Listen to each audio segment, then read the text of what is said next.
Nettles were everywhere, the vanguard of the army. They choked the terrace, they sprawled about the paths, they leant, vulgar and lanky, against the very windows of the house. There are several pages of this, and you know where you are at once, the garden as image of decay and destruction, of time passing, and with suggested menace. We read with a shiver of anticipation, though the garden-minded reader will itch to get going with secateurs and strimmer. This is a garden, albeit a dreamed garden, used with intent, conjured up with fictional purpose to serve as atmospheric ingredient in the story. Manderley and its surroundings on the Cornish coast are almost an extra character in du Maurier's powerful novel.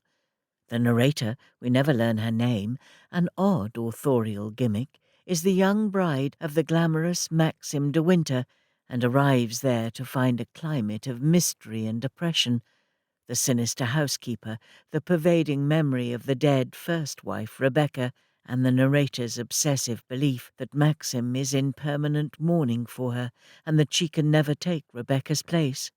When she first arrives at Manderley with Maxim, rhododendrons are brought into service. We were among the rhododendrons. There was something bewildering, even shocking, about the suddenness of their discovery.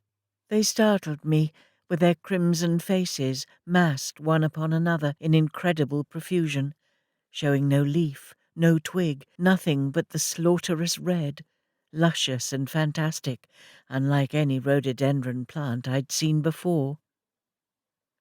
Rebecca had been a vibrant, dark beauty, and when the narrator first uses the morning room, Rebecca's personal space, she finds it filled with rhododendrons, rich and glowing, used as cut flowers in this room and no other. They are uncomfortable, assertive, suggestive. Manderley is a Jacobean mansion, modelled in part on Menebilly, the Cornish house in which du Maurier lived for many years. Perhaps there were rhododendrons there, an inspirational prompt, and a correct one. They do well in the West Country climate and soil, and require the extensive grounds of some substantial mansion. Nothing hesitant or unassuming about the rhododendron, and they seem an appropriate image for the haunting presence of the dead Rebecca. Flamboyant, luxuriant, confident. The fictional garden of intent needs to be skillfully and knowledgeably planted. Daphne du Maurier knew what she was about with those rhododendrons, and the dreamed garden is entirely persuasive. Those nettles, the ivy.